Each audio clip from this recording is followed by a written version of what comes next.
నమస్తే. మనతో పాటు కొంతమంది బీజేపీ యువ నాయకులు ఉన్నారు. సో వారితో పాటు మాట్లాడే ప్రయత్నం చేద్దాం. అన్న చెప్పండి, ఈ నిజామాబాద్ జిల్లాకి, నిజామాబాద్ గడ్డకి అటు ధర్మపురి అరవింద్ గారు గాని, ధర్మపురి శ్రీనివాస్ గారు గాని చేసిన సేవలేంటి? అసలు ఈ పసుపు బోర్డు రావడానికి వారు చేసిన కృషి ఏంటి? అందరికి జై శ్రీరామ్. ఇందూరు జిల్లా ప్రజలందరికీ ఎన్నో సంవత్సరాలుగా ఎదురు చూస్తున్నారు రైతులు. 40 సంవత్సరాల కళ పసుపు బోర్డు. అయితే మనము గతంలో అరవింద్ అన్న 2019లో బాండ్ రాసిచ్చాడు. అప్పుడు కూడా అందరికి 178 రైతులు నామినేషన్ వేశారు. సీఎం కవిత కూతురు కవిత మీద మా అన్నగారు బ్రహ్మాండంగా పూర్తి మెజార్టీ, మంచి మెజార్టీతో గెలిచారు. ఆ టైంలో బాండ్ పేపర్ రాసి హేళన చేశారు నాయకులు. ఎలాగంటే కాంగ్రెస్ కానీ, టీఆర్ఎస్లు కానీ, మళ్ళీ మిగతా పార్టీ వాళ్ళు కానీ ప్రతిపక్షాలు హేళన చేశారు. పసుపోటు ఏడా వీలవుతుంది, ఎడికెళ్ళి ఇస్తాడు, ఎడికెళ్ళి ఇస్తారని చెప్పి. ఈరోజు మీరు కళ్ళు తెరిచి చూడండి, ప్రతిపక్షాలకు ఒకటే చెప్తున్నాను, అరవింద్ అన్న మాట ఇచ్చిందంటే మాట తప్పని మనిషి.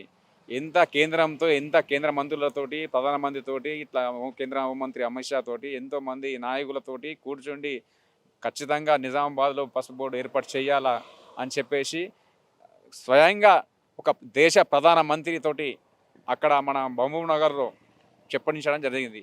తర్వాత ఏం జరిగిందంటే కేంద్రం పసుపు కేంద్రం ఇక్కడ ఏర్పాటు చేయాలని చెప్పేసి కంకణం కట్టుకున్నాడు నిజామాబాద్ జిల్లాలోనే. ఈరోజు మాకు ఏంటంటే ఆనందకరం, మనకు హిందూ విషయాల్లో ఈరోజు వాళ్ళ నాన్నగారు కూడా ఫస్ట్ ప్రథమ వర్ధంతి. దాని సందర్భంగా ఆయన అన్ని శుభకరణాలే. ఆ విషయంలో కూడా కాంస విగ్రహం ఓపెనింగ్ ఉంది బైపాస్ రోడ్కు. ఆయన అన్న తను మళ్ళీ నాన్న చిరకాల ఒక కోరిక ఉండే, అమిత్ షాని తీసుకురారా నిజామాబాద్ జిల్లాకు ఒకసారి అని చెప్పడం జరిగింది. ఆయన ఆరోగ్యం బాగున్నప్పుడు తీసుకొస్తావా అని చెప్పేసి అడగడం జరిగింది. తీసుకొచ్చుడు కాదన్న, అమిత్ షా తోటే ఈరోజు కాంస విగ్రహం ఓపెనింగ్ చేపిస్తున్నాడు. అలాగే భారతీయ జనతా పార్టీ తరఫున నాయకులు, కార్యకర్తలు అరవింద్ అన్నకి ఎప్పుడు ఎల్లవేళ అందుబాటులో ఉంటాడు. అందరికీ కూడా ప్రతి ఒక్కరికి ఏ సమస్య వచ్చినా కూడా అన్న లేకున్నా, ఢిల్లీలో ఉన్నా, హైదరాబాద్లో ఉన్నా, ఇక్కడ ఉన్న మా క్యాంప్ ఆఫీస్లో ఎంపీ నారాయణ గారు, మళ్ళీ మా మిగతా నాయకులు, ప్రతి ఒక్కరు కార్యకర్తలకు అందరికీ అందుబాటులో ఉండి ఏ సమస్య వచ్చినా ఇమ్మీడియట్లీ యాక్షన్ తీసుకొని మంచి చెడు ఏది చూడరు. కార్యకర్త కష్టం వచ్చిందంటే వాళ్ళు ముందుంటారు. అది అరవింద్ అన్న పాలసీ. అరవింద్ అన్న చెప్పడం జరిగింది, ఏ కార్యకర్త మన బీజేపీ కార్యకర్తగా ఆపద వచ్చిందంటే వాడు మంచి చేసినా చెడు చేసిన తర్వాత మన బీజేపీ కార్యకర్తను ఫస్ట్ రక్షించుకోండి. మళ్ళీ మిగతా ఇంతకుముందు గతంలో ఎందరో హామీలు ఇచ్చారు. ప్రతిదీ కూడా ఎంతో ఇట్లా బాండ్ పేపర్ రాసి ఎవ్వరు ఇవ్వలేదు. ఇప్పుడు కూడా చెప్తున్న అరవింద్ అన్న దలుచుకుంటే రాబోయే రోజులలో ఖచ్చితంగా నిజామాబాద్లో మొత్తం క్విన్షిప్ రాబోయే తెలంగాణలో బీజేపీ ప్రభుత్వం ఖచ్చితంగా ఏర్పడుతున్నది. ఒక ఎంపీగా మేము అరవింద్ అన్న ఇప్పుడు ఎంపీ స్థానంలో లేడు, ఒక కార్యకర్తలక పనిచేస్తున్నాడు. ఇక్కడ నిజామాబాద్ జిల్లాలో ఒక రాష్ట్ర వ్యాప్తంగా ఒక ఫైర్ బ్రాండ్ అని పేరు తెచ్చుకున్నాడు. కూడా తెలంగాణలో ఫైర్ బ్రాండ్ అని తెచ్చుకున్నాడు. ముందు ఖచ్చితంగా ముందే చెప్పిండు, ఖచ్చితంగా నిజామాబాద్ జిల్లాలో భారతీయ జనతా పార్టీ జెండా ఎగరేస్తాం.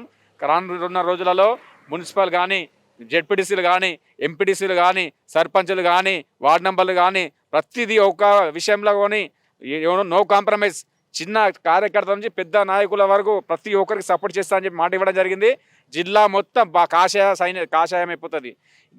ఇంకా ఇంకో విషయం ఏముందంటే త్వరలో నిజామాబాద్ని ఇందూరు జిల్లాగా కూడా ప్రకటించాలని మేము కోరుకుంటున్నాము. ఖచ్చితంగా అవుతుంది కొన్ని రోజులలో.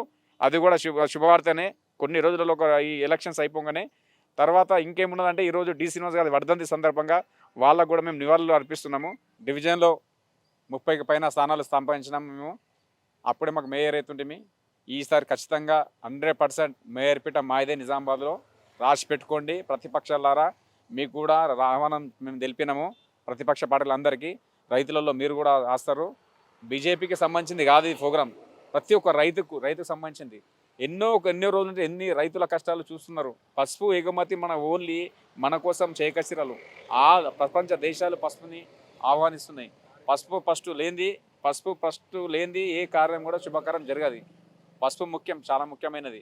ఆ పంట విలువ తెలిసిన వాళ్ళకు, ఆ రైతులు ఎంత పండించి ఎంత కష్టపడుతున్నారు, ఏం చేస్తున్నారు, ఆ కష్టం విలువ తెలుసుకొని ఖచ్చితంగా ఏ పార్లమెంట్లో కానీ ప్రస్తావించినాడు. కేంద్ర మంత్రులను ఒక 15-20 మంది కేంద్ర మంత్రిని కలిసినాడు.